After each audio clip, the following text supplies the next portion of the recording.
this connects you into like higher dimensions of reality, like your infinite self. Basically, this connects you into your soul and your spirit, which is infinite in nature, and is like so you're connected to your infinite self, your God self, your higher self, which is connected to everything. So this like higher consciousness of yourself is infinite, so it's connected to everything. So from here you can connect to anything in creation.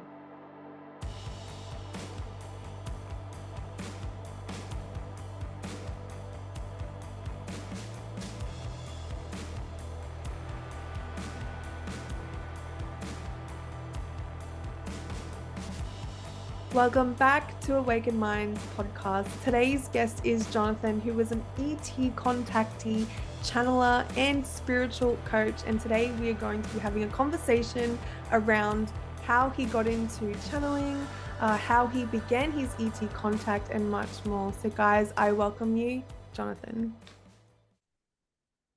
Hi, thank you very much for having me on the show. Yes, so hey guys, welcome. I'm Jonathan. Hello. I'm from the UK. I got into spirituality and UFOs and ET contact back in 2007, 2008, 2009. I I originally got into conspiracy theories kind of a bit. We don't need to go down that horrible dark rabbit hole, but that led me to UFOs. And I eventually came across the work of Dr. Stephen Greer, he did the Disclosure Project. He's been doing Right. some work with, I believe he's working with Congress in the background actually currently to help get all these whistleblowers to come forward. And Right. so he's done a lot of work with government whistleblowers to get them to come forward about the UFO phenomena, about ET contact, reverse engineering of flying saucers, how there's aliens in secret underground bases underneath the US and all this kind of stuff. He's got whistleblowers talking about that. And also he talks about CE5, which is basically a kind of meditation where you go into a deep meditative state and go into what he calls cosmic consciousness. And from here you kind of feel into your state of oneness, a state of oneness in meditation with the universe, which is our true state, our true kind of awakened state of consciousness, is oneness with infinity. And from here we do like this guided meditation to contact the extraterrestrials. Yeah. Crazy as it sounds. It's a kind of a series of visualizations that we can perhaps talk about a little more in depth if you like, Yeah. where we do a series of like visualizations to connect to extraterrestrial consciousness telepathically. Say, hello, I'm here on Earth. Would you like to come and appear in the skies and flash the lights to us? And I experimented with that. I was doing it every night for 6 or 7 weeks, and then I had a series of 3 UFO sightings over my parents' property here in the UK. My father's recently passed, and that's just my mum's house. But Oh. just over here, but years ago when my dad was still alive, back in 2008. I had a series of 3 UFO sightings over this house after doing this Dr. Greer's CE5 meditation. About a year later, after listening, there's one of those military aircraft. See, they're listening in. Can you hear? Said UFO and military turning. Because actually, a lot of I don't know if you could hear that military jet flying over just there, but a lot of the UFO sightings I've had, they've actually been accompanied by, obviously, it's shown up on the radar to the nearby military bases, and they've often scrambled fighter jets, particularly those first sightings. And Mm. after the third sighting, exactly where I saw the UFO, basically 2 fighter jets flew directly out that area with full afterburners on, where they actually ignite the exhaust fumes of the fighter jet to make it go faster in like battle situations, emergency situations. I don't know if you've ever seen these images of like fighter jets with fire coming out the back of it. It's what they call igniting the afterburners to give them an extra boost of speed for a few minutes, but it burns fuel really rapidly, so they only use it in emergencies. But two like fighter jets flew over my house, like directly at the UFO, like with the afterburners on. It was pretty crazy, and I've had a few experiences like this over the years, and I've had a couple of physical contact experiences where I've been on the ships, and this is kind of what opened me up to channeling and telepathy, kind of being in the close proximity to the extraterrestrials. Can I just stop you Activated. there for a moment? Yeah. Just before Sure. you go on, I just wanted to dive into, you know, starting from 1 to 5, because I think it goes all the way up to the 5th kind of contact with these Yeah. ET.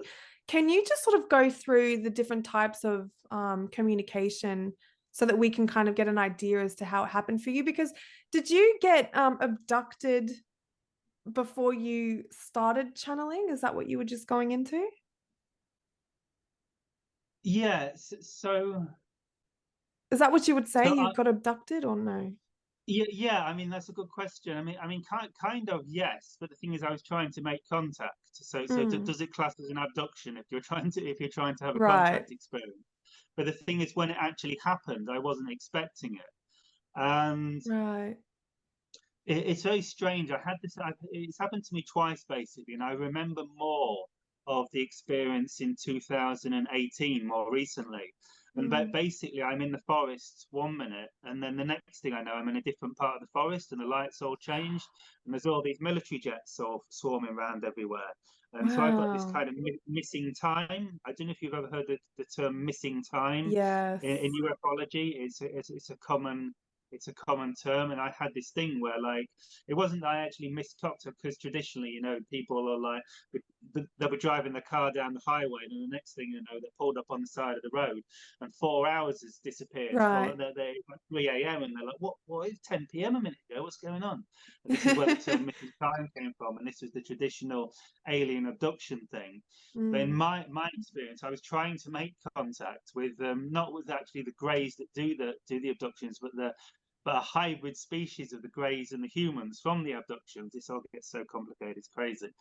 But yeah, and I was in the forest, and I had like this missing time, and like 1 minute I'm in the forest, and it's like Tuesday morning or something, and it's dead silent, and it's just like a peaceful, quiet mm, Tuesday morning. But I start having like this spiritual experience where my consciousness starts to rise. I start to feel kind of euphoric, ecstatic, going into a state of oneness, and I kind of actually even begin to see reality multidimensionally. I'm seeing like many things in my mind's eye, wow. including like future parallel realities and all sorts of things. And then the next thing I know, I'm stood in a different part of the forest. My frequency's gone even higher. I mean, even more intense state of oneness. Feel like I'm directly connected to everything around me, including all the fighter jets that are all swarming around my head, which I can't see because there's cloud cover and like trees, Yeah. but I can sure as heck hear them, and they keep like circling back on my location. So I assume like I began to recall a week later in meditation that I went on an ET ship and met a few beings, including a 2.5 foot tall ladybug being, like the red beetles with the black, we call Wow. them ladybirds in the UK. And so I began to record some very strange experiences on an ET craft, meeting some beings, that being the strangest being, and yeah, all happening in this period of missing time, like in the forest, where like I didn't remember Mm, anything initially, but I knew yeah. something had happened. So I had kind of this spiritual awakening experience, and I had like, because I was in a different part of the forest. I'm now Mm, fairly certain. I definitely moved a bit, and I think I moved maybe half a mile or a mile or something, and probably half a mile, maybe less. But they kind of dropped me off in a different part of the forest, and sounds very confusing. I'm sure some of your listeners, haven't heard these stories before. Like, what is he talking about? And then nothing happened, and then but he thinks he was in an alien ship. It's very hard to explain this. It's like I'm still piecing it together myself, let alone trying to explain it to you guys. But yeah, I do have one question to you because you pointed something out. You mentioned it wasn't the typical grays, but it was a hybrid. So me and Jimmy, we know a little bit about this, but for the viewers watching, could you kind of describe what hybrid is to you and what they maybe look like and things like that? sorry, could you just say that last bit again? Unfortunately, like the military aircraft, it's the Red Arrows, the UK display team. They So just what's decided they actually could. happening? Is there like jets or something flying around you right now? Yeah, they're here quite a lot. It's normal. I live near a military base, but it's the Red Arrows display team Wow. are practicing over my house today. You know, Perhaps they I could know get all, that you're onto something yeah, today here, trying to maybe intercept. I could get all paranoid and conspiracy theory and say that like, the military base is now monitoring me, so they think they'll come out and have some fun and like fly over and like yeah, That's I think that's awesome. getting a bit carried away though. Yeah. So just going back to the question, I was just asking if you could just explain what a hybrid is to those who may not know. Yeah, so basically where this comes from was a little while after I had the UFO sightings. I came across some channeled material, which is where like someone brings through psychic communications or telepathic communications from extraterrestrials, and it's quite well known these days. But the channel at the time, when it wasn't so well known, certainly in 2008 kind of time, I came across this channel called Daryl Anker, who channels an extraterrestrial called Bashar. Right. And he's the one where I first learned about this hybrid thing.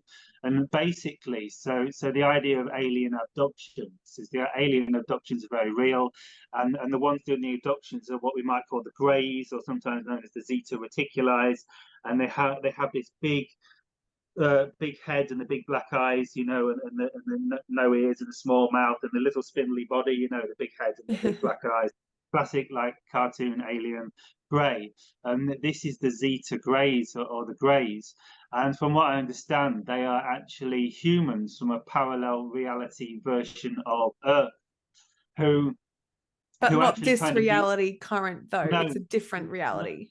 yeah, they come Yeah. from a parallel reality, a parallel dimension, and they kind of destroyed their planet and they Mm. mutated. They became very technologically advanced, very Yeah. telepathic, but they Mm. also kind of break emotion out. They become very like kind of cold and emotionless in Mm. their pursuit of technology, and they destroyed their planet. They went underground, so the story goes, and this is where they got the big black eyes because they begin to mutate, I think, to live underground, and they also couldn't reproduce. They mutated to the point where they couldn't reproduce. Right. So for the and yes, so they needed to prolong their race because they were dying out because they couldn't reproduce. So they used their high technology to tunnel through to a parallel reality version of Earth in Right. search of DNA and semen and eggs to make a hybrid species with humans to prolong their species. Mm. As very sci-fi as this sounds, I and think so they're called the Yael. Is that the word they use for them? The hybrid? yeah, the Yael, these are so basically like from this hybridization program, from the abductions, there was created like several hybrid species, of which is one called the Sasani or the Shakani, which is Bashar's race, who's channeled by Daryl Anker, and another one of the hybrid races is the Yael, who I channel, who will be Right. one of the first species, one of the first civilizations, probably not the first civilization, but one of the first civilizations to make contact with humanity, make open contact as we move through, you know, the disclosure process that we are now finally beginning after all these years of like talking about Yeah. this. Now the government's finally starting to talk about it. So exciting Yeah. times. Yeah, I know. We are friends of mine owns a farm, and we've been doing drum circles out there every week, once every Wednesday. And that we're seeing that stuff in the sky every week now. Like you see little blue stars going way across the sky. And we saw one stop and top of us and just take off right into space. And, when we get together, all that stuff starts happening. It's pretty crazy. Yeah, it's getting more and more common. You know, I've been seeing these things, you know, for years now. And you know, I was feeling a bit lonely at one point, you know, when I was seeing all these Yeah. things, mostly on my own, not always on my own, but you know, and like I was like, why aren't other people seeing them? But now it's getting to the point where other people are seeing them, like more and more, Yeah. like It wouldn't be all of us like, that saw them. Maybe like 3 or 4 of us. If there was a dozen of us, 3 or 4 of us would see it. Not everybody yeah, was seeing them. And then one time I did have 4 of them stop over my house. This is about 6 months ago. And my daughter actually was there. She was there with me. And Oh, four, yeah. actually like one stopped over the house. It literally just stopped and then shot off like a tracer bullet into space. And I turned around to my daughter to hug her. I'm going, oh my God, you see that? And she goes, Dad, there's more. And three more of them did the same Wow. thing. And so I was so happy that she was there to see that, so that I didn't have to tell her, you know, because when I tell them, they're not going to believe me. But when my daughter comes in, you know, they believe her. So I was Yeah. glad somebody there. the, the they're the kind of situations that they tend to show up in, and you know, I know it sounds kind of cliche, but they do operate on a, you know, frequency of unconditional love, and they appreciate the, you know, being around other humans that are in the frequency of unconditional love. You know, and we might be out in the field doing our C5s with red arrows. You know, we might be out in the fields with our cameras and doing the C5 and wanting to film and that, and talk about on YouTube and that, you know, but they're kind of more likely to show up when it's, you know, like just you and your daughter, you know, and Yeah. you know, just very innocent energy, because your daughter will obviously bring a very innocent energy to the contact. She's just excited to make contact for the sake of making contact. You know, she's not thinking like, oh, I need to get a video, get it on YouTube so I can get viral, get 2 Yeah, million views. no. You know, She wasn't because even then, thinking about that stuff. She's not really yeah, into it. It's not that she's not into it, but she, you know, she'll listen to whatever dad says. But when she came outside and I turned around, I said, now I turned around, I said, Jordan, what was that? And she said, Dad, there is no other thing that could be besides, you know, a UFO. Like, what takes off into space looking like a bullet? Like, Right, right. This is a question that I wanted to ask you as well, Jonathan. You know, I've had my own experiences. I've seen things in the sky, but I've had dreams as well. And it's not just your normal dream. I actually believe it was an astral projection, because I remember the way in which I came back to my body. I was actually guided back to my body. But the dream, astral projection, whatever you like to call it, I found myself on sort of, see, I don't know if it was a ship because I wasn't paying attention to my surroundings, but I remember looking to my left and I looked down and I was holding a hand of a blue being, a woman in particular. And there was no words exchanged. We didn't say anything. It was just feeling. You just feel into, you kind of know something's going on. But there was no communication. And I felt as though I was being shown a reason to why I'm at Earth, because I could see Earth from where I was. And next minute, when I had that aha moment, like, okay, there's something that I need to know here, there I was, shot off from wherever it was that we were at the time, back into Earth, back into my body. And I sat up out of bed going, what was that? So experiences like that, would you label that contact, or would a dream? Do they come in forms of dreams, astral projection? What are your thoughts on that? yeah. I mean, I definitely say that was a contact experience. You know, I talked about this quite a lot, and I've heard a lot of people tell these kind of stories, and I've had these kind of experiences myself. And it's interesting that you said the bit about you kind of, they kind of told you like the secret to your whole entire life, but at that point you can't remember it. So Yeah, because I don't know what was said, but I know that it was important, and I feel like it was pretty important. But I'm like, what is it? And then I thought maybe it's related to the podcast, because, you know, to reach the world, you would have to do something like online, right? So that's what kind of was a thought going into my mind. But yeah, just I'd love to have some insight on what that might mean.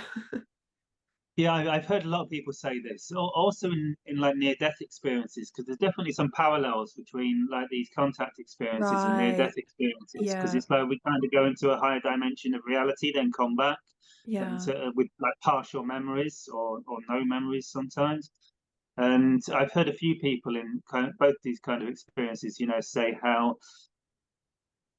and then I got told something really, really important, and they told me I wouldn't remember it, and I wasn't allowed to remember it when I go back. So how annoying that is. Yeah, I've like what you say. I thought about this a lot and talked about this a lot, and I don't have all the answers ultimately, because Right. this is where contact gets very bizarre. Like when I had that physical contact experience in the forest, it was like almost like I went into another dimension and then Yeah. came back, or almost like I went into a dream world or came back, almost like I died and then got reinserted in physical Right. reality, almost like Ah. because I Seriously, went. what you're saying there, that's actually happened to me. So, Jimmy told me to do a meditation to where he wanted me to clear my chakras. And what he told me to do was visualize a figure of eight in each chakra. But I Goodness. specifically was focusing on my root chakra, the red chakra. And so I put some chips in the air fryer and I set it for 20 minutes. And this also coincides with loss of time as well, because I felt like I was laying there for, say, 2 minutes and I was just focusing on my root chakra. Next minute, I hear beep, beep, beep. And I'm like, that can't be right. It hasn't been 20 minutes. No way. And then next minute, boom, I'm in some other reality. And it's like I'm in a dream state, but it feels ultra real, and I can't make out the shapes of things that I'm seeing because like my mind almost can't comprehend what it is that I'm seeing, but it still feels real. Kind of like I woke up in the morning and I'm still in the sleep wake state and a little bit confused, but also all there at the same time. And then next minute, I was like dying. I felt like I was dying and I felt a tug and pull from my stomach, from my belly button region. And I was like, the thought that went through my head at the time was, I'm definitely dying and it's okay because I host a podcast for near death experiences. I know where I'm going. Everything's all great. So I let go. And I essentially died in this space that I was in. And then when I came back to my body, I sat up. But the crazy thing is, I looked at my hands and my hand wasn't there. And it's like my consciousness zoomed into the space where nothing was because my hand still wasn't there. And I'm like trying to look for it. And then I realized, oh, I'm out of my body. What just happened? And then I snapped right back into my body and then I got up. But I was kind of like paralyzed for a little while, for like 30 seconds. And I felt kind of groggy, like it just came out of a really awful like surgery or something like that. And so in that situation, I was in another reality. I definitely lost time and I had an out of body experience and came back to, and that all happened in the space of 20 minutes. That actually felt like 2 minutes. That was insane. And so it's like all of these things are connected: out of body experience, astral projection, near death experience, alien encounters, meditation. It's all interconnected. Um, and so, yeah, I thought I would share that. Yeah, and it's like I think you can't you kind of already know, and I sometimes say when I'm channeling that I can't tell you anything you don't already know, Right. because everything in our reality is a reflection, a mirror of ourself. Like Yeah. we're literally, like, I'm a reflection of your consciousness, just reflecting back to you what you already know on some level. Yeah, right. So and it's like Bashar, who I used to follow the channel, he used to say, like, that the answer lies within the question, and if you just straighten out the question mark into an exclamation mark, the answer lies within your question. You can turn a question into an answer, change it from question to a statement. And how you say you've had this dream, and it felt really vivid, and you had all these experiences, and you say, was that a contact experience? It's it's kind of like, you've answered your own question already. Right. Yeah, I mean, I would say it definitely was. It's Yeah. Yeah, and I guess this is part of the puzzle and part of what we're learning going forward. I certainly don't have, all the answers around this, what's happening, because I've had lots of experiences like this, and everything between, from just like kind of falling asleep and having a dream to these experiences. I sometimes say they're kind of like, I think you're in the astral realm, basically. I think this is what traditionally would be called the Mm. astral realm. I've heard, I think I've heard Bashar say that these contact experiences happen somewhere in between the astral realm and physical reality. Right. And Yeah. Yeah, and it's like somewhere I between awake and asleep. I'm sorry, I didn't mean to cut you off, but yes, at that realm, it's somewhere between awake and asleep that you get into that zone. there's actually states of consciousness. Like often some of these experiences can happen either just as we're falling asleep at night or just as we're waking up in the morning. And these states are called, I think what one's the hypnopopic and the other's the hypnagogic. I can't remember which it is, but one's in the morning, one's in the Yeah, evening. right. And as you fall asleep, like that state of consciousness just between wakefulness and sleep, just as you're falling asleep, you'll often see, you can often feel like you're dreaming. Mm. If you often, I think a lot of people probably do this, but they're not aware. But just as you're falling asleep, you'll start to have dreams, and then if you're really aware, you'll start to notice that you're dreaming about something really ridiculous, this crazy reality, but you're actually Yeah. still awake, and but you're totally absorbed and lost in this strange dream world. And this is a state where we're releasing DMT, dimethyltryptamine, in our brain, which is the same substance that can be released when we do ayahuasca, like plant medicine, or I believe Right. mushrooms will release this. And you can even like smoke DMT like directly to get this experience. But we also release it very naturally. You don't need to do it as a drug or a medicine. We release Mm. it naturally. And one place we do release it is in this space, but just as we're falling asleep at night. And they call it the spirit molecule because it's actually the release of DMT that opens us up to these other dimensions of our being. And so one place is this place that Jimi was just talking about, like kind of when we're kind of halfway between awake and being asleep, literally we can get this DMT release that enables us to access other dimensions. Other ways of doing that is through taking like ayahuasca plant medicines and Mm. through smoking things like DMT and changa, which is what I tried in Peru, which enables us to activate this state. Um, What are but some also, tips to best, sorry to cut you off, but I just wanted to know if you had any tips to best utilize the DMT that's being, emerged through us whilst in this state. Is there a way that we can, set some sort of reminder to ourselves subconsciously, or to say, this is your window, this is your gap to whatever, wherever it may take you, whether it's you want to astral travel or communicate, or, is there any sort of tips and things that you can do to best utilize when that is being dispersed in your mind? I think so. I think as you're entering into these states of consciousness, you can hold an intent to use them in certain ways. Mm. When they would do plant medicine in Peru, they would often say, like I think they would say that there's three types of ayahuasca journey. There's you can either have a healing journey, a purge.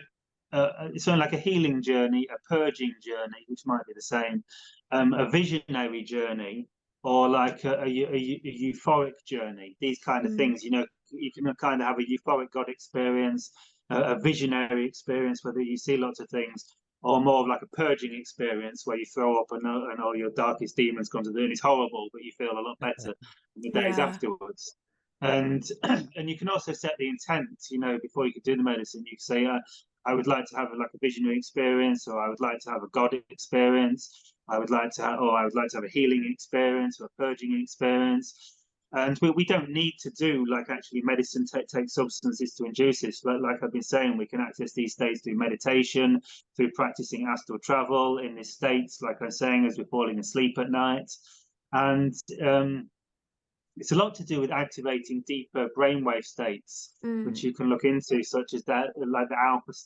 Our normal waking state is the beta state, but we can also activate, the alpha state, the theta state, the delta state, even states like the epsilon state and gamma states. They're different brainwave frequencies that scientists understand, and we can use meditation and many techniques to activate these brainwave states, which will then enable us to activate DMT. And yeah, just really setting the intent like to what you want to use it for. So say if you're like falling asleep at night, and you can kind of just say like something like higher self or soul or spirit, as I fall asleep at tonight, and as I begin to activate DMT and like these altered states. And you can also do things, specific meditations to activate your third eye and to do DMT release. You can look on YouTube for meditations for like third eye activation and DMT release. And you can listen to things like binaural beats, you know, those like sounds on YouTube to help activate DMT.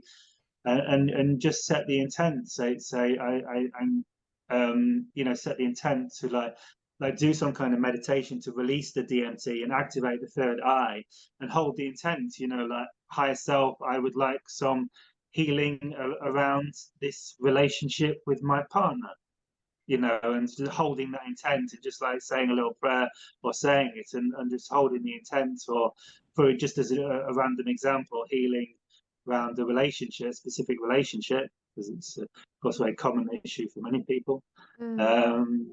And I'm not saying it'll happen 100% of the time, but generally it'll set the wheels in motion of, you know, if you ask your higher self for assistance, or your soul for assistance in some specific thing, it'll definitely set the wheels in motion. But it might be something like your higher self feels you're not quite ready to see the core of the issue yet, so he'll bring a few situations into your life, or he, her, she will bring a few situations into your life to prepare you for seeing. The best advice that I was given with regards to opening up and connecting to your guides and things like that was follow the breadcrumbs, because it's so subtle. You know, if something spontaneously occurs, a friend out of the blue calls and says, hey, do you want to come to this place? You know, just follow that energy, see where it takes you, because you don't know who you're going to meet that day. You don't know what door's going to open for you, and follow your gut instincts on the feeling of this, you know, and just see where it goes, and have that intention of knowing that something great might happen from this. But since I've been following those breadcrumbs and following the energy, you know, I've made probably like 10 new friends in the space of like a month. They're all spiritual. Before that, I was kind of going through dark night of the soul, sort of alone, didn't really have anyone to talk to. And now it's just my whole life has expanded just by following the breadcrumbs. And not only that, I was able to give a mediumship reading, which I don't claim to be a medium. I mean, I was just sitting outside with my friend, and all of a sudden I felt the urge to say, oh, your dad's here. And I've never seen her dad before. In fact, he died when she was just 1 month old. And I just kind of said everything that popped up in my mind. And I just kind of went with it. And everything that I said to her was kind of a shock to me, because she ran inside her house and grabbed a record which had exactly what I shared with her, exactly what her dad looks like, you know, down to his haircut, what he wears, his mustache, the fact that he's a musician, and she's holding a record with his face on it. And I was just blown away. But this all happened during a series of just practicing meditation, following the energy, you know, being mindful and self-love and all of these things. And it did take a series of, you know, weeks, months, you know, 1 hour long meditations every day, you know, morning and night. It's like you have to put the work in, because I know a lot of people are always asking, like, how can I connect? What am I supposed to do? But you just have to set the intent, and it has to come from that heart space. And generally, when we do come from that heart space, we put the work in, you know what I mean? And then we get the results. So yeah, I just wanted to add that if anyone who's watching this today, I urge you to just meditate, connect with people that you wouldn't usually connect with, let the doors open, and just follow the breadcrumbs and just see where that energy leads you, because you just never know. Yeah. That was beautiful. Thank you. Yeah, I agree. Yeah. So I'm trying myself, me and a few people on this farm are trying to start our own CE5 thing now that we're seeing what we're seeing every week. And what do you do to go about that? I mean, there is an app available. I'm not associated with it. It's through Dr. Stephen Greer. It's called the CE5 app, and you can learn it through that way. I think it costs about $10 or something on the Google Play Store and presumably the iPhone store. And so I think you can learn it that way. I mean, basically, it's quite simple. I mean, it's a meditation, right?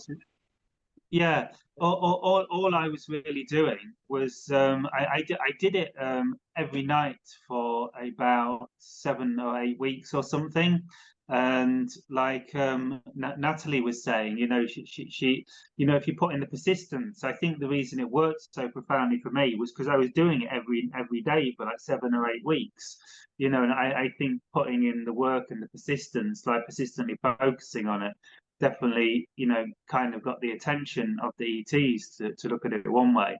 And so all I was doing basically is I found something called, because Dr. Greer wasn't really sharing the whole process, or at least what I could find back in 2008, 2007, 2008.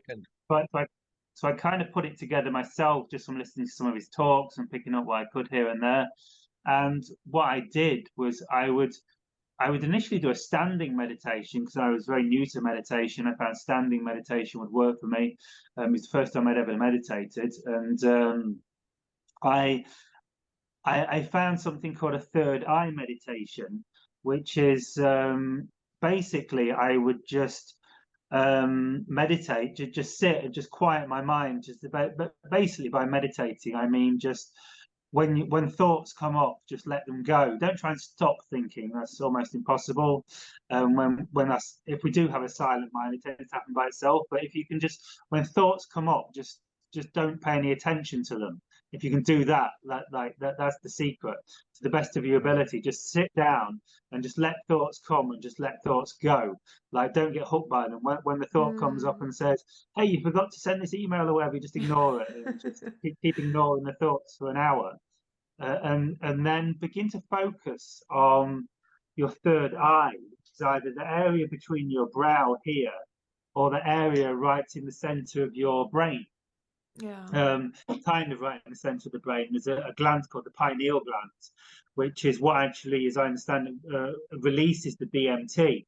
So the third eye is connected to what we call the pineal gland. All the chakras are connected to glands, as I understand it. And so the third eye chakra, the indigo third eye chakra, when we focus on either in between our between our brow or in the center of our brain when we're meditating for a prolonged period, it will actually begin the activation of the release of DMT. To get it to work really well, it can take long to start with, but to really get it to release the DMT well, it can take up to an hour of meditation to really release the DMT. Just so you're meditating, you're just letting the thoughts go and you're focusing your attention on the center of your brain or on the brow here, and visualizing the color indigo can help, because indigo is the color of the third eye.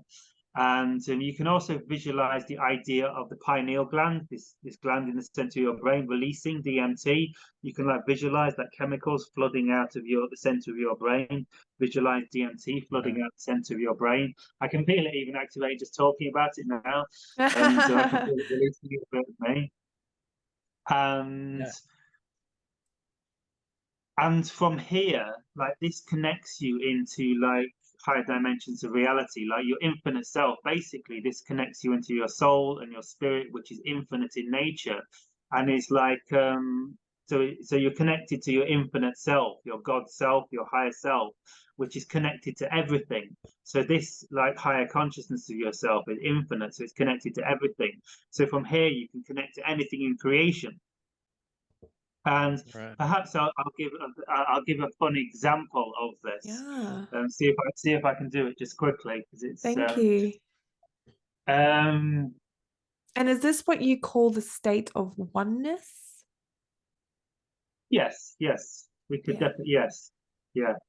And so this is a little bit different to the traditional C5 meditation. This is something I developed myself, but I'm just giving an example of how when we begin to connect into these higher dimensions of reality, which I do feel I'm beginning to tune into now just talking about it, we become infinite. We're connecting to our infinite self.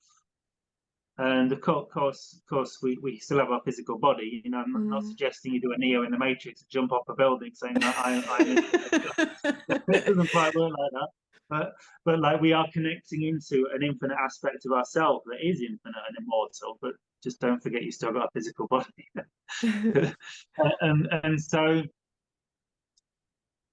here we can connect to anything in creation, and this is how channeling works, because there's no time and space are an illusion in like there is no time. Right. Ultimately, it's another aspect of infinity. Like the future is what we call the future, or the past is just another frequency, a vibration.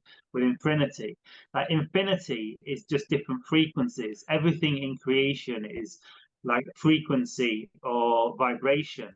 You know, this is talked about in a lot of religions. Like in the Bible, it says, "In the beginning there was the Word, and the Right. Word was with God, and the Word was God." And it's basically saying that everything in creation is vibration and frequency. And you know, like Om, that's apparently the vibration of Source, of God. Om. So when we're doing Om, we're channeling God. We're channeling Source, because that's or the self, as they would call it in Hinduism, but it's basically God, the same thing. And so just by tuning to different frequencies, by saying Om, Om, Om. You can feel it Wow, you even can being feel part of it the throughout mind. your body, right? Yeah, Wow. yeah. You can feel it in my brain. I can feel it. I only did it once. Yeah, I've never done that before. That's really interesting. I just felt my entire body just kind of like vibrate. I know there's one like Lam, Om, Ram. Don't they go up the chakras, the different? Yeah, I think I'm not even sure. I'm not, but I think Lum might be the heart chakra one, the unconditional love one. Maybe Yeah, I we could can't try that remember one. them. But yeah, I'm not sure what it is exactly. It's something like that. yeah, there's a Ram, Lam, Yam. I forget after that, and then they go silent. but but we definitely can do that with the chakras. I do tone with the chakras. One way I teach channeling, actually. So I show the chakras as well. I can resonate to the frequency of the chakras. And so all our chakras are conscious, and so they do have their own consciousness and their own intelligence. And so we can channel the frequency and the energy of them just by toning to them. If you focus your attention on the chakra and kind of make that area of your body resonate, I show you, like, this is one way I open up my chakras and other people's chakras when I'm teaching channeling. I see if I can do it. It's like, so I'm gonna channel 7 different tones, and I'm gonna channel the tone of the root chakra, then the tone of the sacral chakra, the tone of the solar plexus chakra, tone of the heart chakra, the tone of the throat chakra, the tone of the third eye chakra, which is the one connected to earlier telepathy, and the tone of the crown chakra, which is also connected to channeling. These higher chakras are all kind of connected, heart chakra up. So to see if you can notice the difference in the tone and even feel it when I do it. So, Om.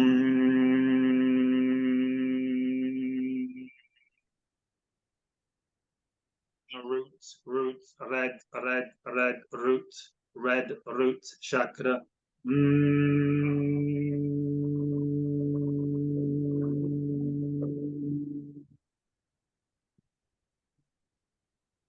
The red arrow planes flying over us. We did the red root chakra synchronistically. so orange, orange,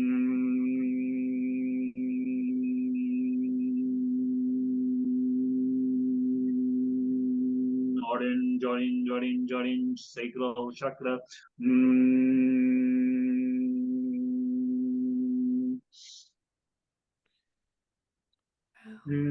Yellow. Yellow.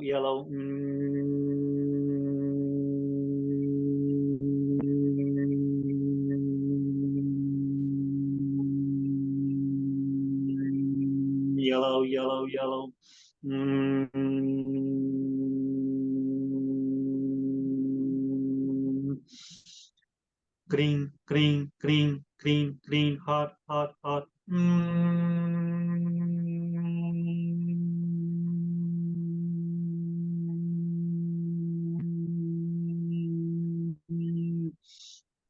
Wow.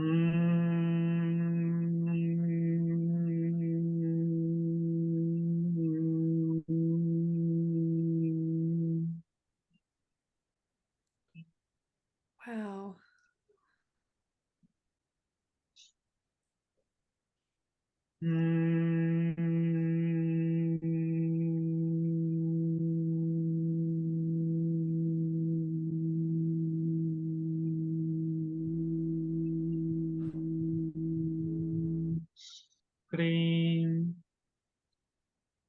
Blow, blow, blow, blow, blow, throat, throat, throat, throat, throat, blow, blow, blow, blow, throat.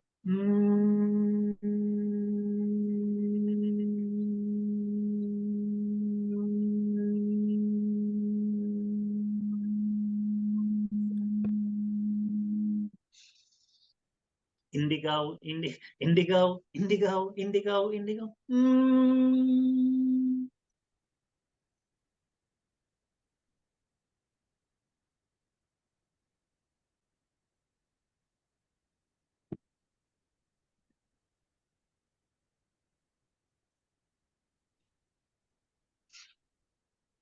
White, white.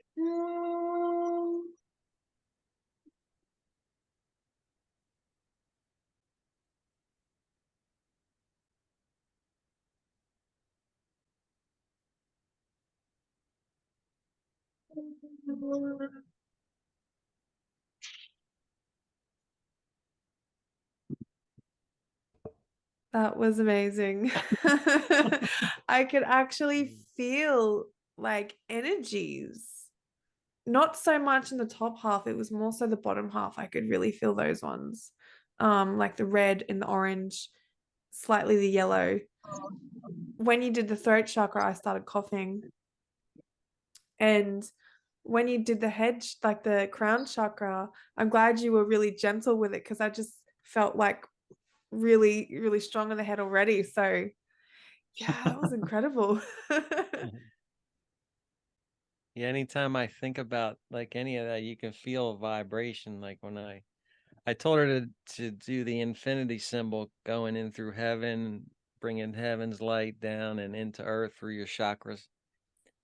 And you can, like when I do it, when I envision that happening going through each chakra, I can feel it. Like even when you said it, just thinking about that, you can feel those areas vibrating, Yeah. you know.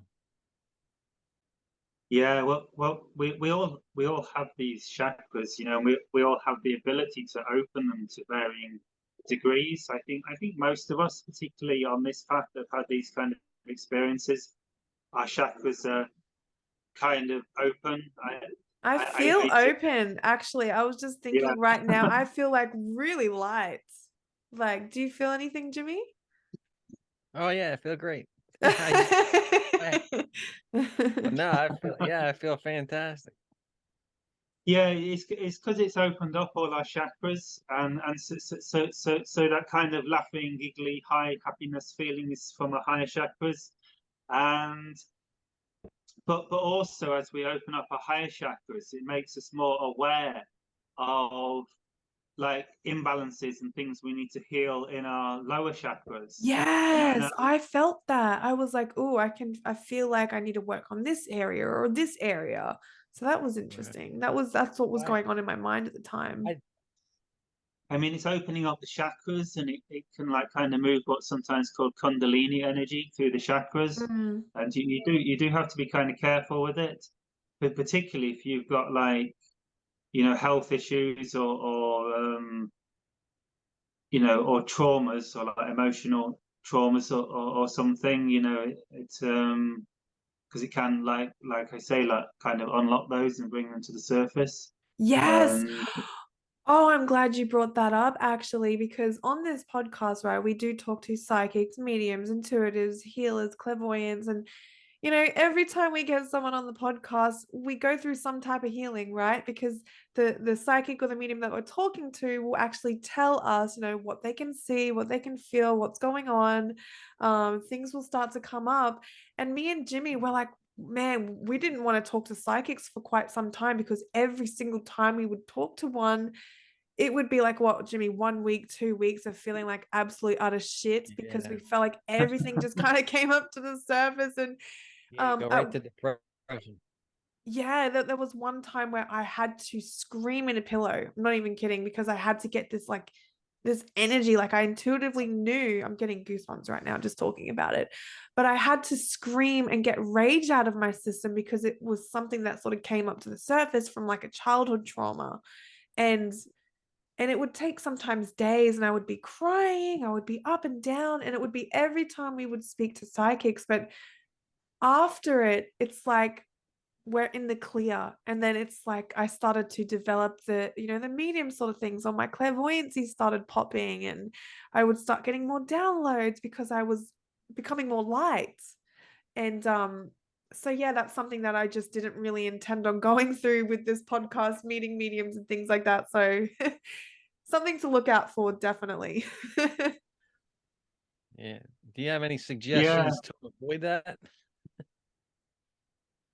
yeah, Avoid that depression you go through? yeah. I mean, there's not much you can do about it, to be honest. I mean, It's Yeah. the shadow work.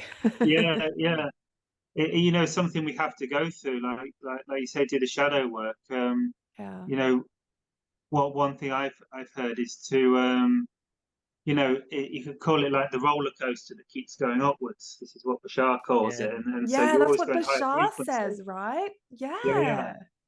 That's You're not actually exactly And what. going and it's up and down. You're actually going on an incline up and down, but you're still going up no matter what, because yeah, it's yeah, like you're dropping the load and you're getting lighter and you're gradually going higher. So you are raising your frequency by going through this shadow work. And even though you feel like you're depressed and nothing's working, and you're going through these different emotions and cycles and you don't know what's going on, but when you get through it, it's like a rocket just shoots up and you're at another level, and you just keep going, and I feel like in myself, it's like all I can do is keep going. Like, I mean, I've gotten this far. It's like, what have I got to lose? I've gone through so much shadow work, so much healing, so much trauma has come up. But I can look at that trauma now and just go, I forgave it. It's all good. Next one, let's keep going. You know what I mean? So it's kind of good if you look at it from that perspective.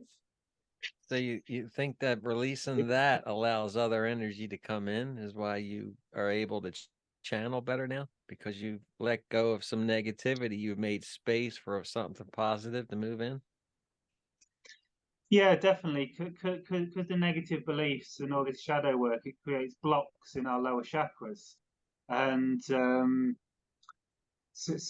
when I'm channeling, I have to do kind of these exercises, to kind of temporarily bypass those blocks and open up my higher chakras so I can channel.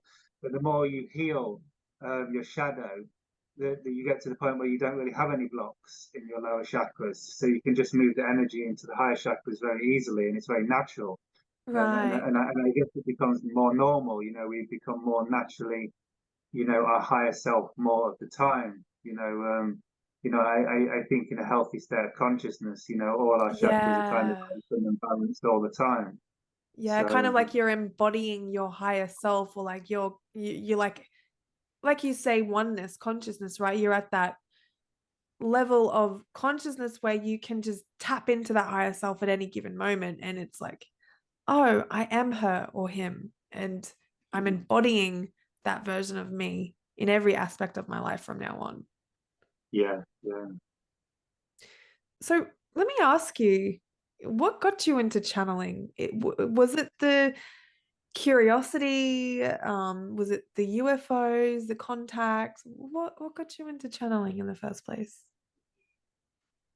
I think so after doing these C5 meditations and having that series of UFO sightings back in 2008, I was exploring a lot of stuff, and I came across the teachings of Bashar, channeled by Darrell Anker, and I was following his teachings, and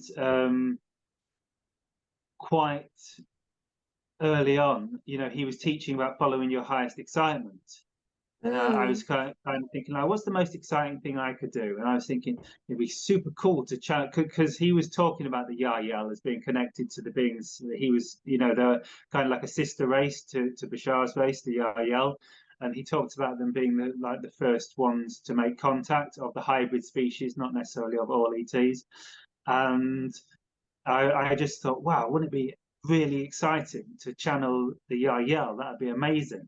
And I never really, I didn't really know if I would, it was kind of because I was new to all this at the time, and it was all seemed a bit out there. But after I had like this first kind of contact stroke awakening experience, like missing time experience, like basically this experience I told you that happened in 2018, where I had the missing time. It happened to me also in 2009, but I don't really remember much about it. But I had a huge spiritual awakening in that experience in 2009. And something with the ETs happened. And a couple of days after that, I had a telepathic communication with the ETs in the forest in 2009. After I had this experience, I went back there a couple of days later. They actually spoke to me very clearly, very telepathically. When I approached the forest, they were kind of, "Good morning," and like resonating inside me. I could hear them inside me. And some of the stuff we talked about, I don't really want to share because it's very personal and very private. But it was very powerful. I remember at the time, it was, although I'd had kind of this euphoria experience a couple of days earlier, this spiritual awakening, I hadn't really integrated that. It was so kind of out there. But this experience was a little bit more grounded. And I remember during the experience that I felt such intense levels of joy and happiness in the telepathic communication with the ETs. Because when you receive that telepathic communications from the ETs, you don't just hear words, you also receive their emotions or their energy. It's kind of an energy above emotion. So I did say to one of my friends that it almost feels like joy, pure energy or something. But they radiated that energy with the telepathic communication. I felt their emotion, if we could call it emotion. And it was an emotion or an energy of very intense joy. It was almost like a beyond emotion. It was like the joy of pure creation. And I'd never really experienced joy on that level before then. And I remember I started crying just to know it was possible to experience that much joy.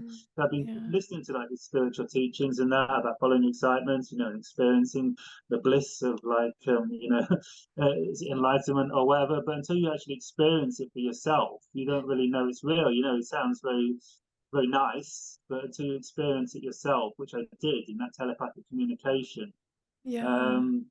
You just reminded me of someone, actually. Sorry to cut you off, but there's a man named Jack Morrigan. I don't know if you've ever heard of him, but he went through what you would typically call a Kundalini awakening.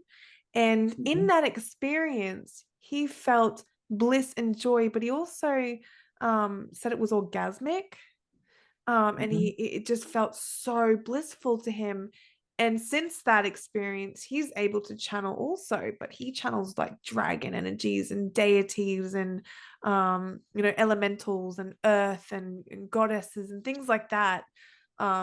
Quite mystical, really. But yeah, that all started for him through a series of meditations and listening to Eckhart Tolle. So it's something about meditation that opens doors for you in that sense. So definitely. And I think what happened to me was also a Kundalini meditation activation, a Kundalini awakening. I think mine was caused by contact with the ETs. Yeah, that's right. Just by coming into the energy of their very, very high frequency, it like just kind of, there's a saying in like ancient Eastern spiritual traditions that when a log that has just begun to burn is placed next to a log that is burning brightly, the log that has just begun to burn will burn all the more brightly. And they're saying that if someone's just begun to have some spiritual experiences and then they spend some time with an enlightened master, as they call them in the who's very, radiates a very pure, high frequency energy, that'll kind of rub off on you. It's like you kind of pick up the energy, and it's very much Yeah. like that with the ETs, except it's very, very powerful and happens very, very quickly. It's like when you Yeah. come into close proximity with the ETs, you basically go into like ecstasy, and there's no words to describe it. We can use like ecstasy, bliss, joy, euphoria, orgasmic, but it's actually beyond all those words. Right, right. I've been told a few times that I've had the Kundalini rising, but I mean, I don't remember any given time that it's happened to me. But apparently you can have it during sex as well. So it's like, how would you really know you're having it if it's orgasmic and it feels great and blissful? You know what I mean? So it's like, is there another way to tell whether that energy is running through you? Because, sometimes when I lay down, I just feel this energy, just like I'm buzzing, and I'll send voice messages to Jimi like, man, I'm buzzing. I don't know what this is. I'm about to put my phone down. I feel great. I'm just going to lay here and just feel whatever this feeling is. And then I'm just going to like float off to A lot of sleep or times you're in the meditate. shower. No, Somehow you. that's when I get my downloads. Oh yeah, okay. Because you Yeah. be in the shower a lot, and I'm like, damn, how you get your phone in the shower? Yeah, I bring my phone with me everywhere. Funny story. I'll often send Jimi a voice message specifically related to the podcast, and I'll get these downloads when I'm about to get into the shower. I'm like, oh, Jimi, I got to tell you this. And he's like, yep, she's in the shower again. Um, but yeah, specifically that feeling, I'll lay down in bed sometimes and I'll just feel like I'm vibrating and I feel great. So is that the Kundalini energy? Is it the same thing? I I think so. Like, I'm not entirely sure. Like, I think to some extent, experienced the Kundalini awakening when we just did this Shakti activation. Because what I understand is that the Kundalini energy is actually sexual energy. It's actually the same energy. Right. And traditionally in yoga, they will teach about refraining from sex and refraining from expending sexual energy for Yeah. periods of time, if not forever, in some of the extreme cases. And they focus on, like, the sexual energy, or the Kundalini energy, is normally located in the root chakra, and normally expended during sex in climax. But and I'm not sure you need to refrain from sex to do this. I'm not an Yeah. expert, but I don't think you do, but I think it can help one way.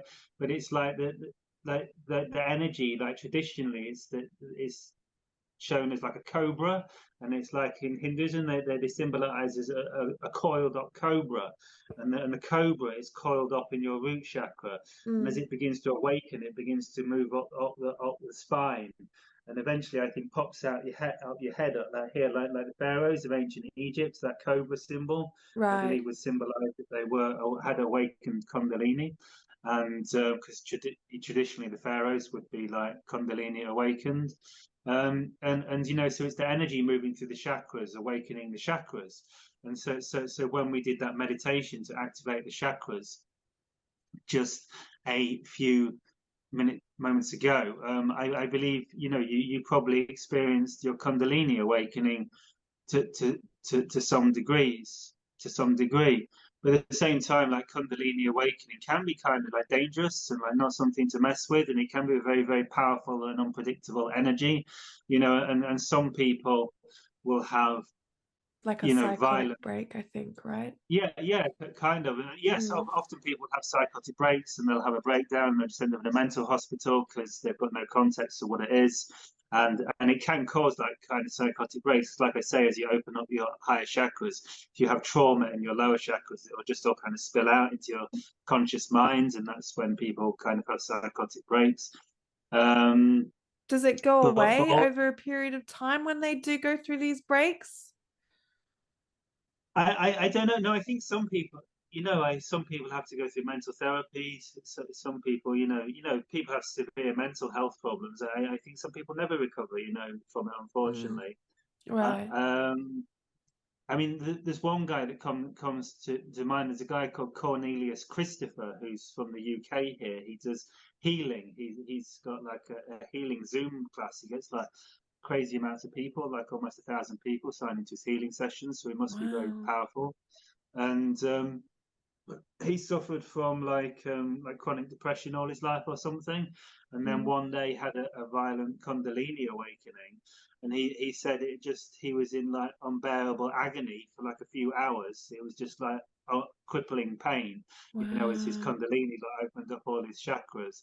And he said it like killed his mind completely, kind of. He says he doesn't, and he says after that he doesn't have thoughts. He's just like pure consciousness, just kind of in bliss consciousness all the time after that.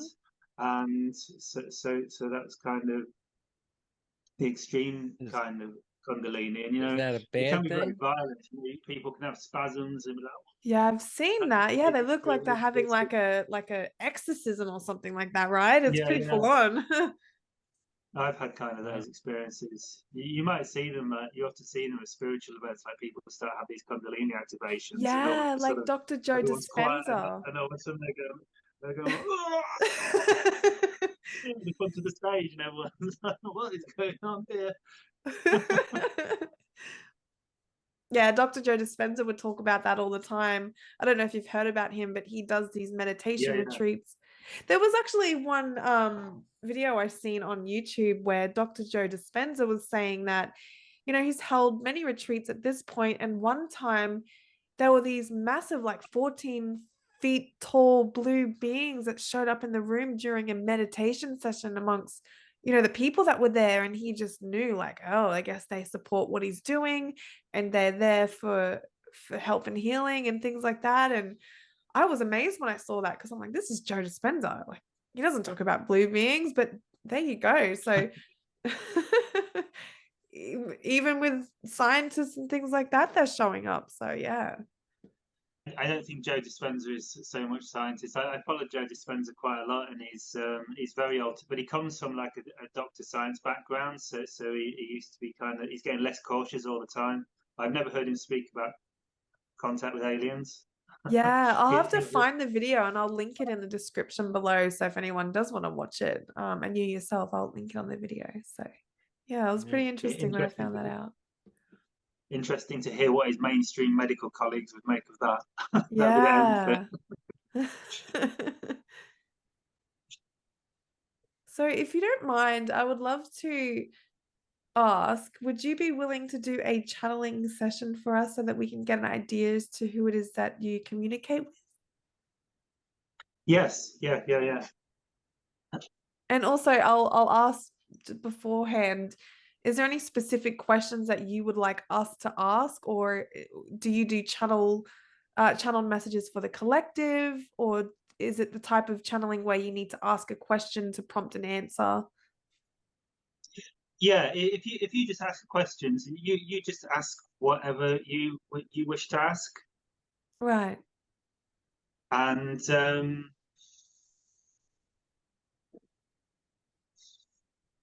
I was thinking what I was doing before is when I did the chakra activation, I was explaining how, like, by activating our chakras and tapping into like that infinite aspect of ourself, we can kind of channel any being in creation.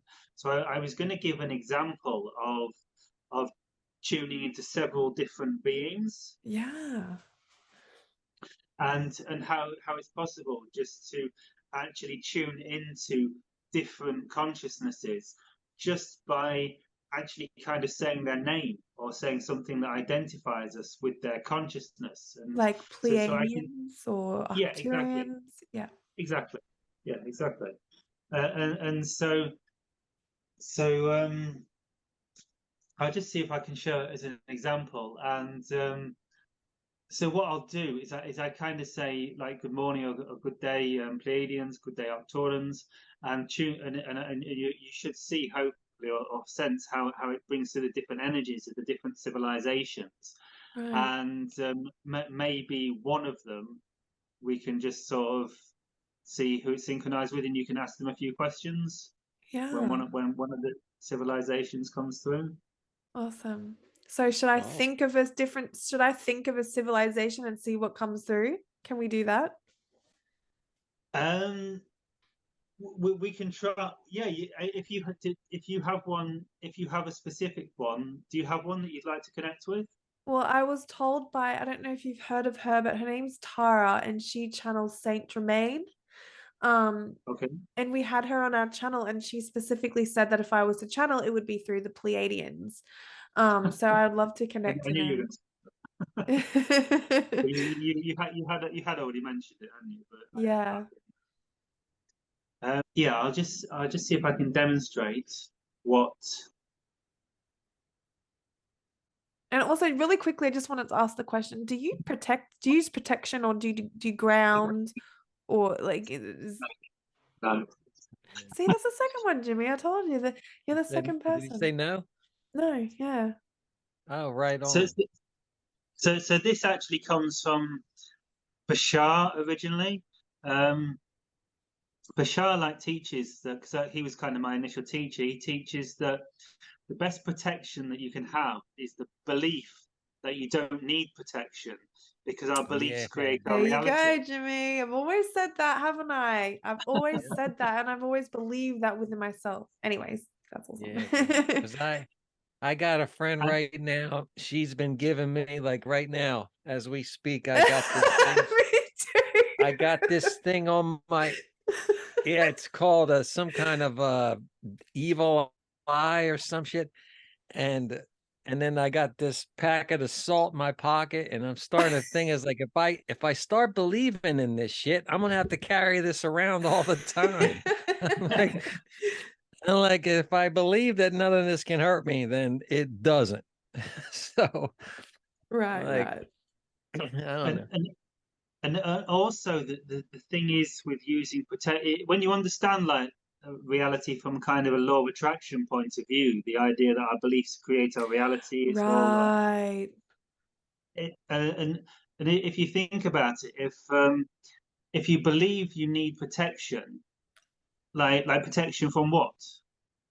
Mm, right. Like you're kind of Yeah. starting to focus on weird things that you don't want to You give it I mean, power. what do you need protection from? Like the 15 horsemen of the apocalypse, like attacking you in the middle of the you're starting to focus on the things you don't want, which according to the law of attraction, what you resist persists, because whatever we Wow. That's focus right. upon, we create more of. So if we're actually using protection, we're saying I need protection from all these terrible things out in the universe, and so we're beginning to get kind of fearful, and we're actually beginning to create a reality where we might Yeah. actually begin to resonate with some of those things that we're beginning to protect. We need to protect ourselves from. Whereas if we never even thought about that, there's no reason to create that reality, because our thoughts, our beliefs, our focus of our attention is what creates our reality. So if we just focus on connecting with high frequency love, like being amazing, fun beings to be with, that's what we'll experience. Right, right. I'm so So glad that you clarified that. Yeah. Yeah, I like that.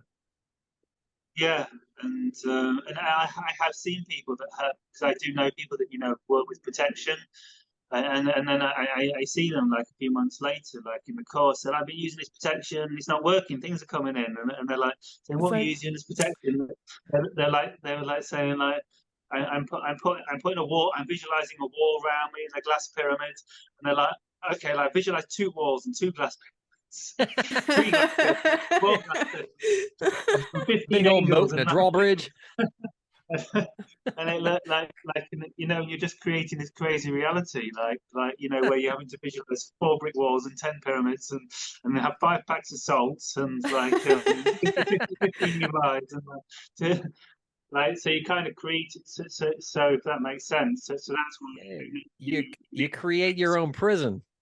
yeah. But I actually love the phenomenon and phenomenon. I can't really say that word. Phenomenon. We'll just ditch that word. I love channeling and I really want to practice how to do it. And I was actually watching your YouTube series on how to channel, or the little mini series.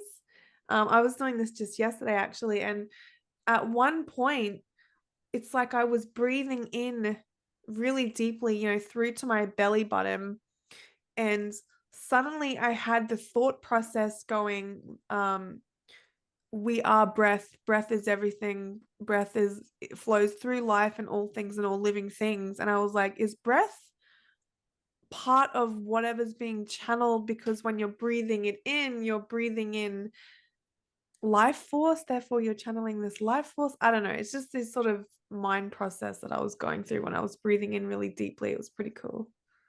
I think so. I think that's right. I think breath is life. I actually saw when I did ayahuasca in Peru, I actually fell asleep fully consciousness during the ayahuasca journey.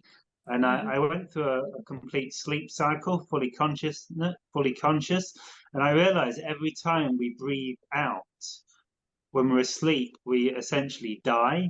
Obviously, we don't physically die, but like our consciousness Wow, I dies. thought of something like that. That literally popped into my mind yesterday as well. Yeah.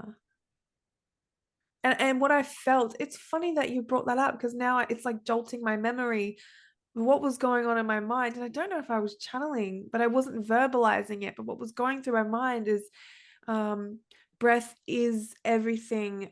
Breath is the flow of life. It flows through all living things and all of creation. Thus, everything is connected. And then I started getting clairvoyant images that the breath is not just the breath, it's the air which connects to the trees, which connects to the sky, which is also still part of the air, which goes into the ground, to the soil, and to all living things, all of creation. And I was like, wow.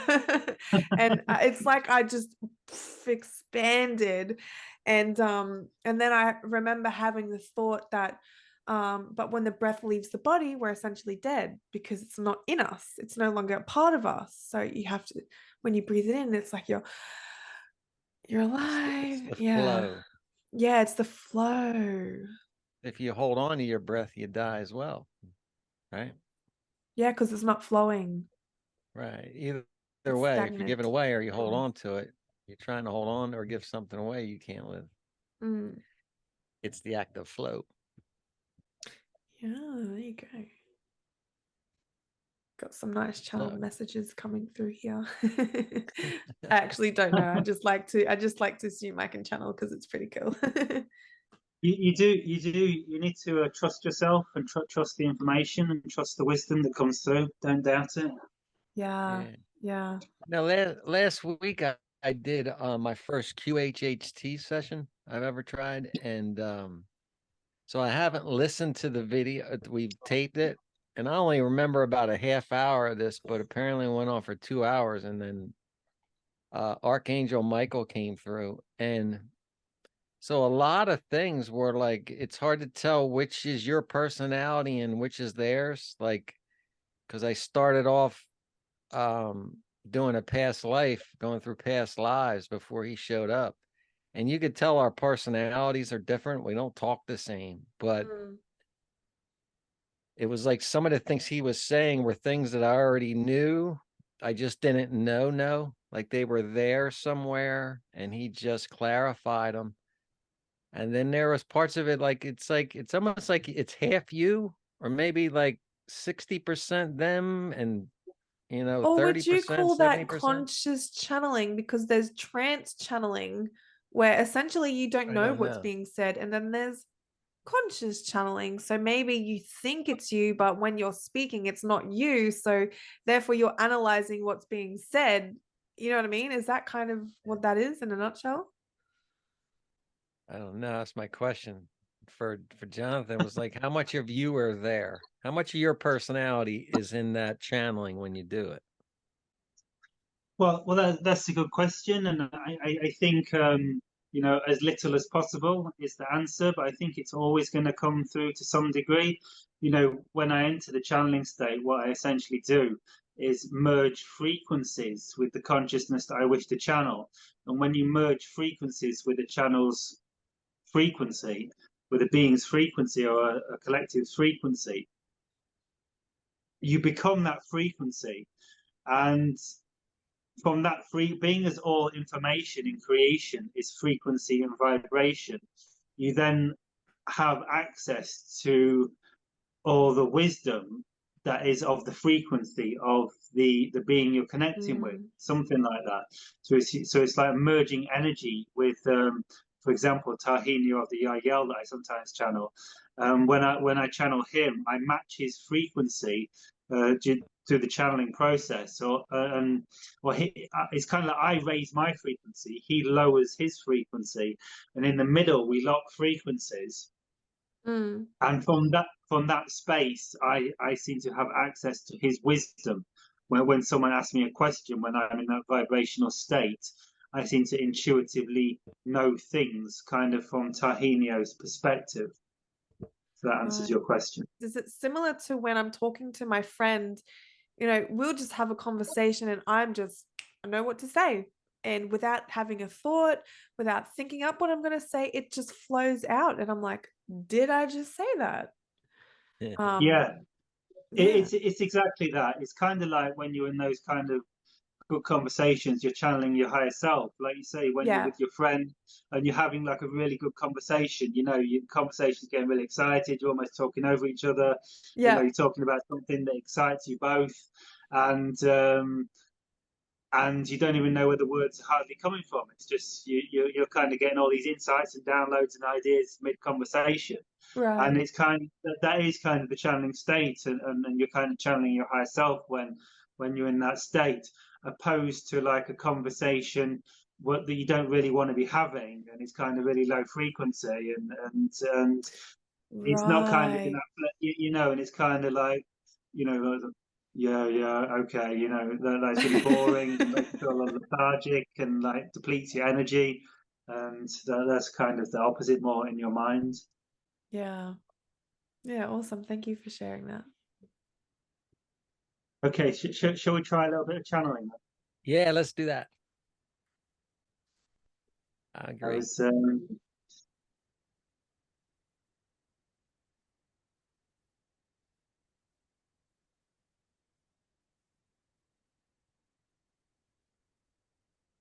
Okay, so I just need to do a little bit of deep breathing, just a few moments. Sure. To get my Ki, my prana levels up.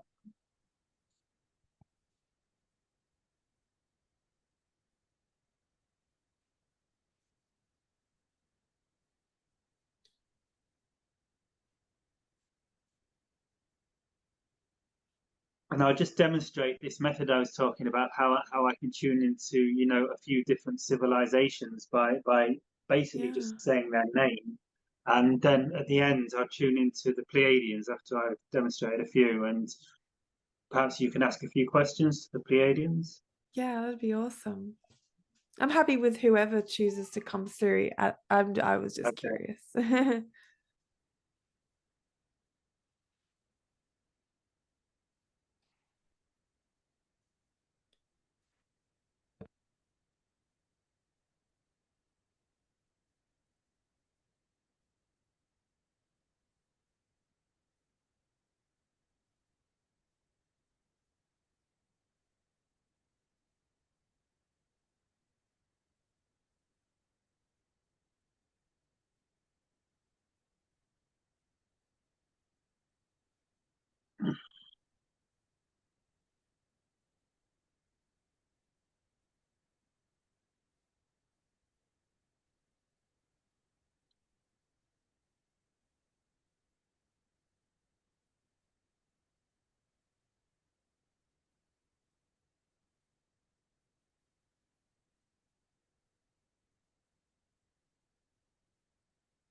Hello, good day, Arcturus.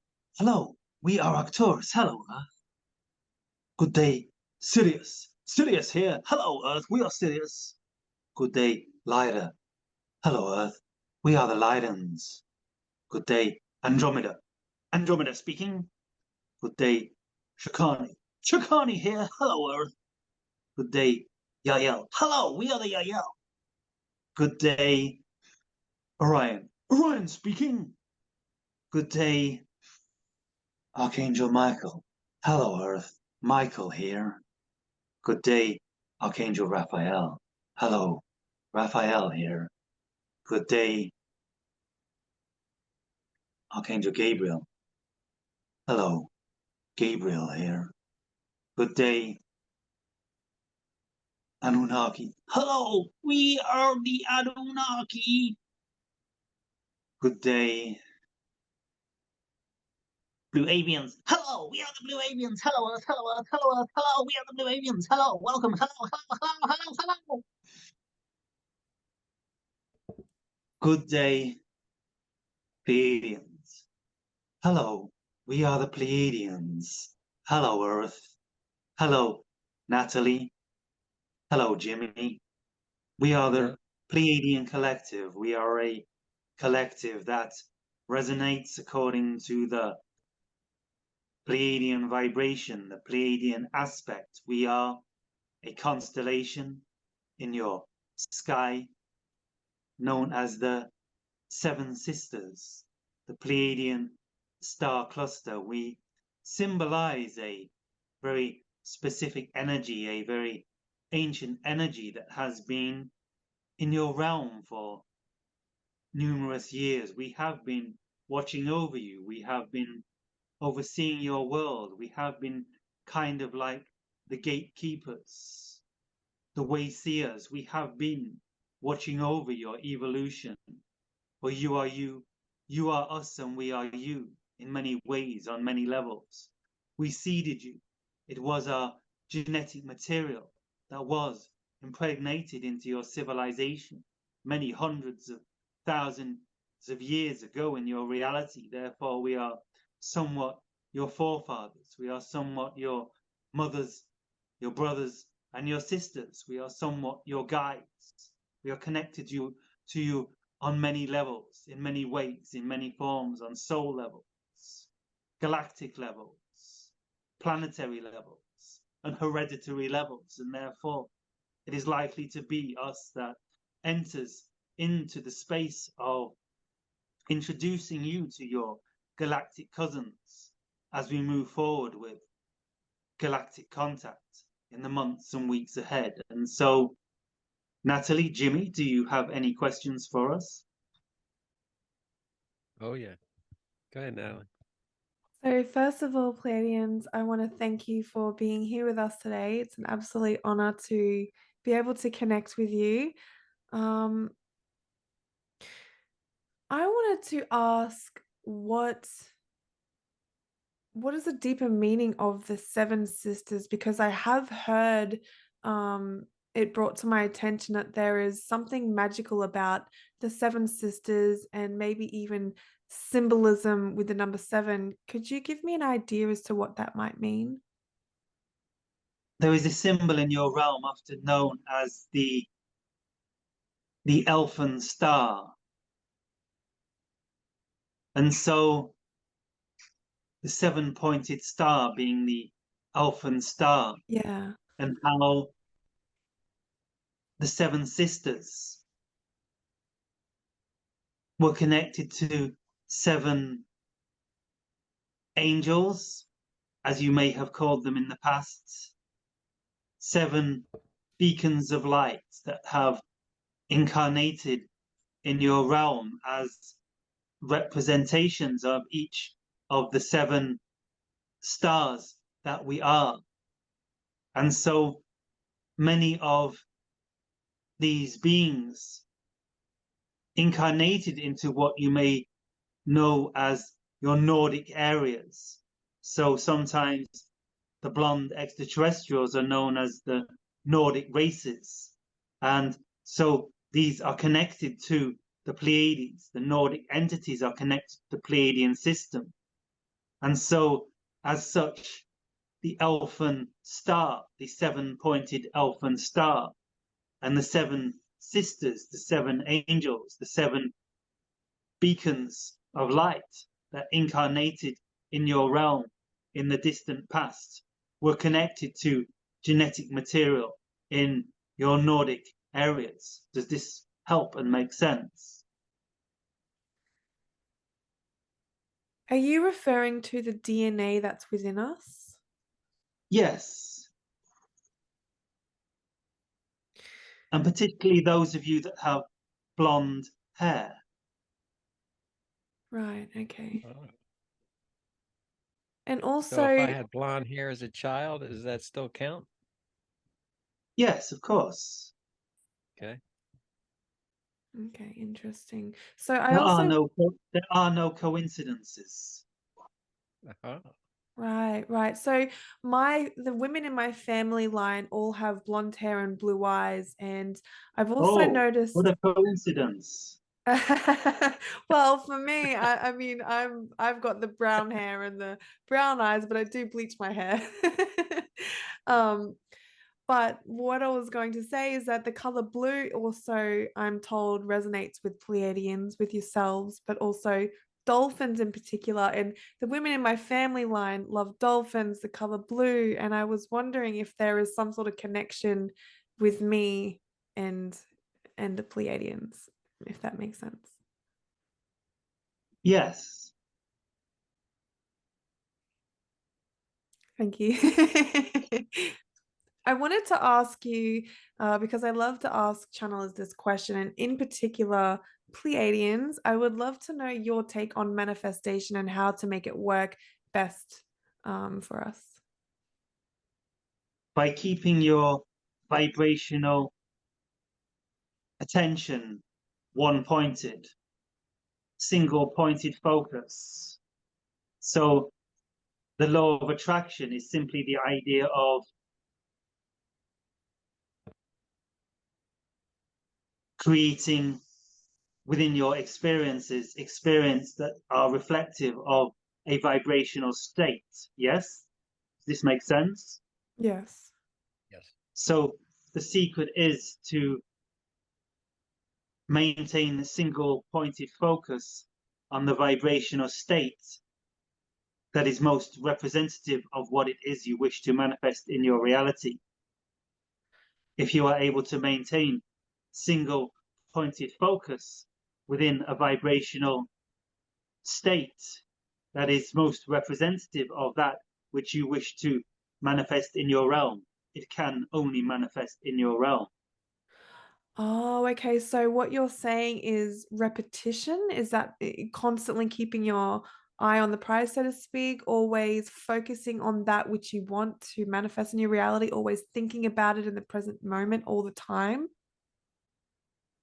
Yes, repetition is key, although ultimately single pointed focus contains no repetition because single pointed focus is just one act. Yes, Yeah. to repeat single pointed focus would Ah, be you would have to come out of single pointed focus to repeat entering into single pointed focus. Do you see what we're saying? So better yeah. just to remain in single pointed focus in a vibratory state 100% of the time and never leave that vibratory state. However, we understand in your reality that to maintain this state of single pointed focus would be extremely challenging. And so repetition would be helpful. Repeating the attempt to maintain single pointed focus upon the vibratory state that is most representative of what you desire to manifest in your realm. I'd like to ask the question with regards to frequency and vibration. So, in order to feel your vibration and your frequency, how could I understand what your frequency is if I'm stuck in my own frequency or not stuck? How can I feel other frequencies to tap into them?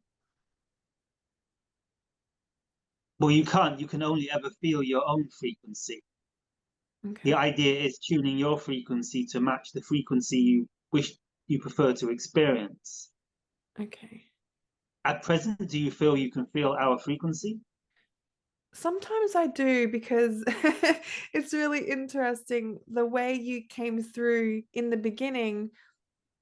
I said some of those things, well, I didn't voice them. I heard them in my mind as I was trying to connect.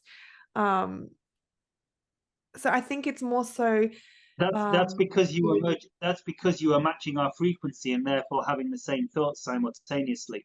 But they weren't yeah. our frequency and they weren't our thoughts. They were your frequency and your thoughts.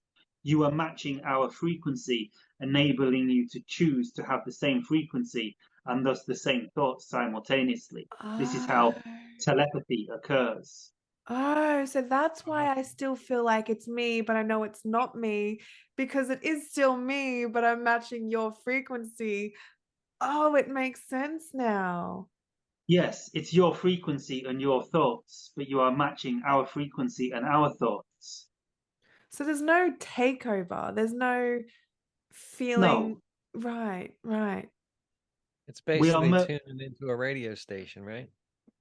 exactly.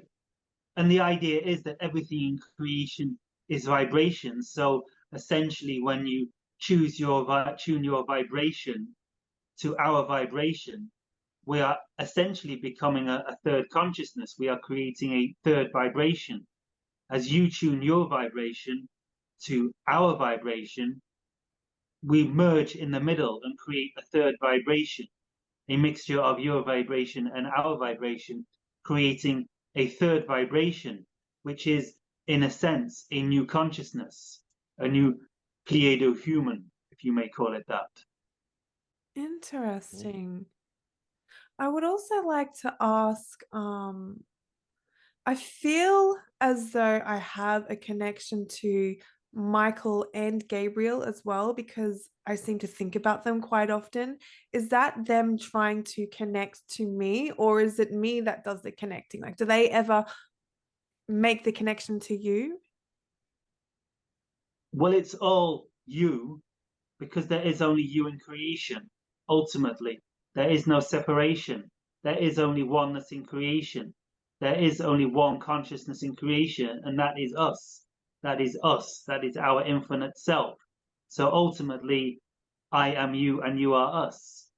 So experientially, when you set the intent to connect with Archangel Michael, as a reflection of that, Archangel Michael is setting the intent to connect with you, but ultimately it's all you. Does that make sense?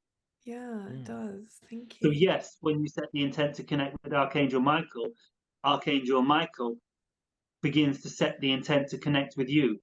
But ultimately it's all just you and an experience you're creating within your own infinite consciousness. With me personally, like Archangel Michael comes through a lot. And is that because we have similar personalities, or why would that be? Yes, in a sense, you have similar vibrational traits. We would not so much say personality, because a personality is more what you pick up from society. Right. We would say more you have similar vibrational traits on a soul level that are on a similar vibration to Archangel Michael. The idea of perhaps being a warrior. Okay. Yes, Right. you embody the idea of the spiritual warrior to some extent, yes? Oh, Yes. yes. Yes. Well, you must do because you're hosting a podcast talking about aliens on planet Earth, which takes some warrior energy. Yeah, I like the pushback, if that's how you want to put it. Yeah. So there are many different timelines and many different realities. How can we find or scan the greatest, most highest possible version of ourselves and bring them and embody them? So how can we embody the greatest and highest and most positive version of ourselves in some other timeline? Can we quantum leap, quantum jump? How do we do By this? by embodying the highest frequencies you can in this expression of reality, by embodying joy to the greatest degree you can, by embodying passion, love, creativity, serenity, happiness, peace. The more you focus upon the high vibrational frequencies, the positive energies, the more you are orienting your consciousness towards bringing into reality. But essentially, your question to us has been, how can I embody the highest vibrational version of myself in this reality, and how can I assist humanity by bringing through the highest vibrational frequencies I can? And so the way to do that is to manifest the highest vibrational frequency in this reality. And so the high vibrational frequencies are the positive energies: love, joy, compassion, creativity, serenity, bliss, ecstasy. You understand, yes? The more Yes. you focus your attention on connecting to high vibrational frequencies, the more you act upon your excitement, the more you act upon your joy, the more you act upon your passion, the more you follow your calling and mission. And this is essentially really the answer. Follow your calling and your mission. For your calling and your mission are your passions, are your joys, are those things that uplift you.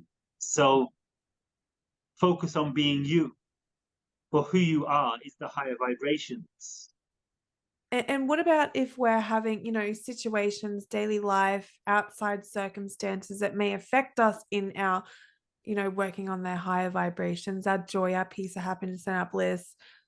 What can we do to get out of that, or how would you say let go, in order to get back to that state of joy, bliss, happiness?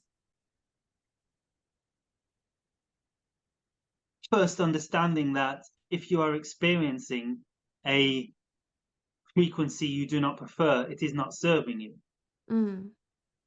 Right. Understanding there is polarity in creation. There is positive and negative. There is dark and light. And so to create the reality you prefer yourself, you must focus your orientation towards the light, towards the positive energies, as we have been talking. And so anytime you feel a frequency or vibration in your reality that you do not prefer, this is a sign that something is amiss, something is awry, something is out of sync, something is out of alignment, and therefore it must be brought back into alignment. However, it may take some process, it may take some work, some shadow work, if you wish, to bring this process back into alignment. It's a case of becoming aware of what is occurring in your reality that is causing you to feel out of alignment, which is ultimately it's causing you to feel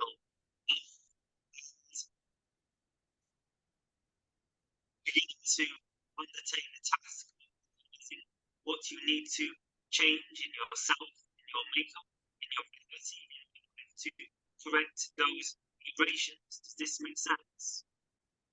It does, but I do have to tell you that your mic has just started to play up. Sorry about that. Yeah. We may have to bring forward Jonathan. Hey, John, your mic Hey. started to play up. Is the mic gone again? Yeah. Yeah. Intercepting. I'm gonna have to reset it again. Sorry. Yeah, no, that's okay. Well, I mean, That's did you want to crazy. keep going? It's been 2 hours. Yeah, I know, we might cut it up. I might just ask one more. I might just ask to bring forth, who does he channel? Yowell, something like that. Yeah, the Yahyel are hybrids of grays. They're spliced with human DNA so that they're both human. And what he was telling you was that they had a nuclear war on their planet, on Earth. Yeah. So that's the deformity that you see in them, and they can't procreate anymore because they went all technological. Yeah. So they came back in time, cross dimensions, to get our DNA. That's what they're taking from us. And then the Yahyel were created from human and grays together. Right, right. That's the hybrid, is both human and gray. Wow. I feel like I could have asked way better questions, but like, Nah, your questions were awesome. are you sure? Mine were personal questions. And I Yeah, kind and of knew, Michael told you not to do that, and you did it anyway. But I did it too. yeah, I was I asking knew him. that I knew it would be the answer would come back. Well, how'd you feel? I kind of knew he was going to say that too. It's like you create your realities. I was like, well, yeah, Yeah, that's true. yeah. So Um, yeah, it made perfect sense when he said about um, your single attention on manifestation. yeah, Because if you're just saying I want money and your head going all these like different trying to think of questions, ways to get there or whatever, right? right? Yeah. Yeah, So single I attention. I know with mine what I did. Oh, there he is. Yeah. I keep going. Now if Sorry about that, John. We were just talking. We were saying it's up to you if you want to get back in the zone or not. Because we know we have been talking for 2 hours, so it's completely up to you. But I'm just going to tell you that was really awesome. yeah. Yeah, thank you very much. Yeah, we'll probably leave it again for today because we've been going quite a while. We've been going over 2 hours Yeah. already. So Yeah, I uh, think we tend to do that with people that we just click with and that we just genuinely like. So we don't usually do 2 hours. It was the last one we did was 2 hours as well. We had to cut that one. So we're like, oh, but yeah, this has been absolute awesome experience. And I would love to have you back on the podcast again in the future. But that was really, really cool. Thank you. Yeah. yeah, I've just sad I didn't get to say goodbye to all of them. That was so great. yeah. I appreciate everything. I think they're kind of listening in. They're kind of aware to say bye bye.